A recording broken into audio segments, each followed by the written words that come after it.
Hello everyone, and welcome to our podcast series. This is Joseph Lucier here, and I've been working with Tongren for 25 to 30 years. My simple goal is to share all this knowledge with everyone else.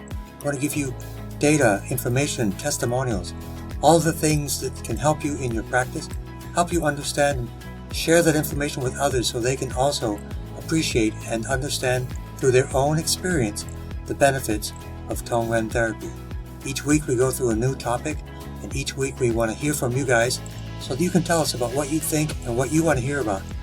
So I look forward to seeing all of you, enjoying this great podcast series, and giving you all the information possible, and above all, answering your questions to help you on your journey to health and to being of service to other people as well. Thank you very much. Hello everyone, this is Joseph Lucier, here to give you another story, another case of interesting transformation through healing, especially with Tongren therapy, as well as all the other adjunct therapies that we do, such as herbs, nutrition, plant-based strategies, and things like that. So this is an important case, and it's very serious to me. One day I came home, and in my own house, I was a caregiver for my own mother in the house, and I didn't recognize her. She was obviously very upset, and what it was is she was angry, a little bit yelling, and just out of sorts completely. And she was actually living in my own house at the time, so I knew that not a long time before, she was actually quite stable. So we wanted to figure out what's going on with her and what's really happening. So we actually contacted a doctor because this was kind of a quick shift from what happened and a quick onset of confusion. So we tried to calm her down. We got her stabilized, and she was doing well. Like I say, she was in my house, so I saw her on a regular basis. I lived upstairs. She lived downstairs. And then she kept repeating the same questions, and then just seeing disoriented and overall angry. So what we did is, after a while, we sat back and tried to figure out what was different. And in many ways, we were really focused and targeted on nutrition and different things. But at times, there could be a deficiency in electrolytes or hydration. So it's not just drinking water, but it's absorbing the water. And we learned that our body is a chemical electric machine. Therefore, if there is a bioelectrical imbalance, things aren't firing. Just like the electricity through fields to our lights send energy, everything must be coordinated. Otherwise, there will be a disruption or a problem, a deficiency of some kind. The body, in many ways, is susceptible to bioelectrical deficiency. So the basic biochemistry of the body, which means the chemicals, sodium, magnesium, potassium, and calcium, those have a charge. Therefore, to do work, you need to have those charges to create effects. If you don't have those charges, there is a deficiency, especially in the brain, which is the most resource-intense part of our whole bodies. So what we want to do is make sure all of those things, the electrical charges of the body, are actually working. So we call them electrolytes. I learned very quickly that not only hydration, but electrolyte replenishment can actually greatly benefit this situation. The scary part is it mimics dementia. It imitates a state of confusion and anger. So let me restate that. It's important to understand that a quick onset of sudden mood change and extreme anxiety and frustration and anger within a very short amount of time is not necessarily dementia. It is dehydration and a lack of electrolytes. As we get older, it is harder for us to absorb the water unless we're really conscientious about it. So we need to make sure the water is accompanied with electrolytes for ourselves. So what we want to make sure is that the electrolytes are present, they create electrical charge, but they're also involved in cellular plumbing. So what does that mean? Water needs to go in and out of the cell. And the way it does that is through pumps.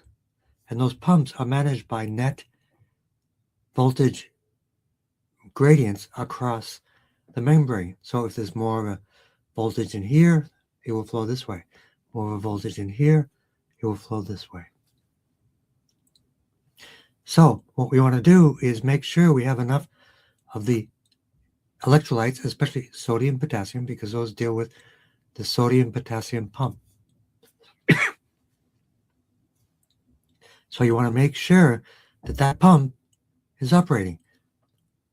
Nutrients, oxygen into the cell, and toxins and waste products out of the cell.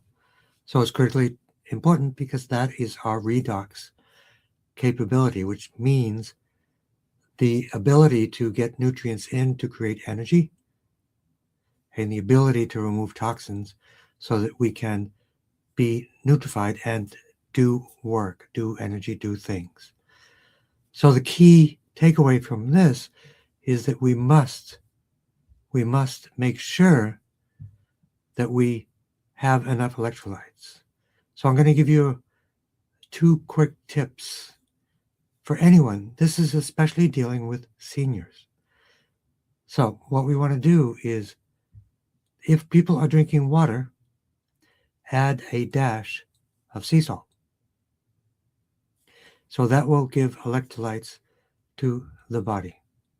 From a Tongren perspective, of course, we want to work on anti-inflammation, primarily T1 to T8, because that's anti-inflammatory, because a dehydration will create an immune response and an over-utilization of resources and a challenge. So from a Tongren perspective, T1 to T8, and of course, the kidneys, which metabolize and work on the efficiencies of getting water in and out of the system. So that would be L1, L2, primarily the L2 area. And in addition to that, for everyone, adding in a dash of sea salt to your water, adding in sea vegetables to your diet on a regular basis, that will make sure you have the body electricity to do work. In addition to that, where do we absorb the water? It's in the large intestine. So the key is, if someone is constipated, they won't be able to absorb water. It will go right through. Sometimes that's the case. People don't realize that even mild cases of diarrhea is actually constipation. It just means that the water isn't being absorbed and everything is just flushing through without being absorbed. So with Tongren, L2, L4, L5, and T11, T12 for the microbiome. Other ways to improve situations for electrolyte challenges, of course, is in the gut. Because the better we absorb, the more nutrients we get, the better charge we have. That involves our bones, our tissues, and as we're discussing today, dementia, because the brain is just not firing. The great news is that it's not specifically dementia. It is just a lack of electrolytes and hydration. And I know from personal experience, also with others, even of lesser ages, this specific case deals with my mom, who's in her 90s at the time. This can be reversed very quickly. That's the great news. because it's terrifying when you see a loved one or a parent out of control, disconnected from reality, and totally angry and frustrated. It's great just by modifying, and I thought we had done enough, modifying the water intake, or green juices are also loaded with electrolytes as well.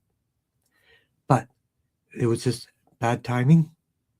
We got through it, and it's a recommendation I have for people of all ages. Drinking electrolyte-rich water with even just a dash of sea salt, or sea vegetables on a regular basis, I would say daily basis, in your diet. Number 3, support the microbiome with your food through fermented foods, high fiber foods, to create a better efficiency, which basically means you need less food to have electrolytes and less foods to be dehydrated. So you'll be hydrated more easily and more readily. So those are the things that we want to focus on. And then from a Tongren perspective, to support that, T1 to T8, inflammation. T11, T12, L4, L5, the microbiome and the large intestine. That's critical because you want to be able to get the water into the system, into the body. CV4 is also a great option because that's the dantian area just below the belly button that controls the whole abdomen area, which in and of itself is charging the battery. That means the battery itself will be stronger. It will distribute because we have 3 dantians, which are similar to chakras in the yoga system. But the main dantian, as it says even in Chinese, Zhen dantian, it is the true dantian through which we distribute to the other dantians. So those are the things people can do. And electrolytes from exercise, because you're getting out old stuff and regenerating with new stuff, and increasing oxygen, which increases energy. So all of these common sense things that we need to do, including Tongren right here, and on a regular basis, make sure you get plenty of fiber, hydration, and other things. If the progression is slow, it could be dementia. But if it is quick onset, it is therefore a good candidate for dehydration, which can be remedied very quickly. So those are the tips. It's important to understand. And a lot of people like yourselves out there are dealing with dementia with family members, which makes it even harder to go through because you're seeing a close family member suffering. But hopefully it's just dehydration. Increase the electrolytes in the water, even adding a little bit of sea vegetables to your food and your water. And on a regular basis, long term especially, it is good for reducing inflammation, reducing pain, and above all, eliminating dementia-like symptoms from electrolyte deficiency and water deficiency. Thanks very much, and I look forward to seeing you next time.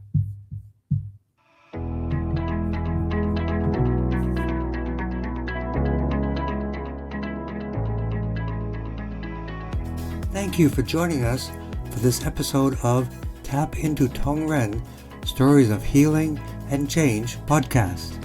I'd love to know, what did you think? Did you have any aha moments? What got you fired up? Did this episode make you more curious about this healing world, or make you think differently about specific topics and hopefully expand your awareness? Let us know your feedback, and always feel free to contribute and share your own ideas and recommendations. Let us know what is your possible personal experience in this area. Think about what you heard that got you most excited. Figure out how you can ignite that fire by taking a first step or going deeper into your own practice. This is your nudge for you to question what you have heard from us, for you to question what you've heard from others, and above all, get to the truth that you need in order to be empowered and excited about your practice and your own health. Question things and get out of your comfort zone and start making things happen. If you have questions, reach out to the community. Also, we have lots of resources like online courses and live workshops to support you. Once again, thank you for thinking about us and listening to our Tongren Community Podcast. Stay tuned for our next episode of Tap Into Tongren, Stories of Healing and Change. We hope to continue to empower, inspire, and uplift people on their journey to optimum health. Join us each time and let's take charge of our health and share this important information with the world.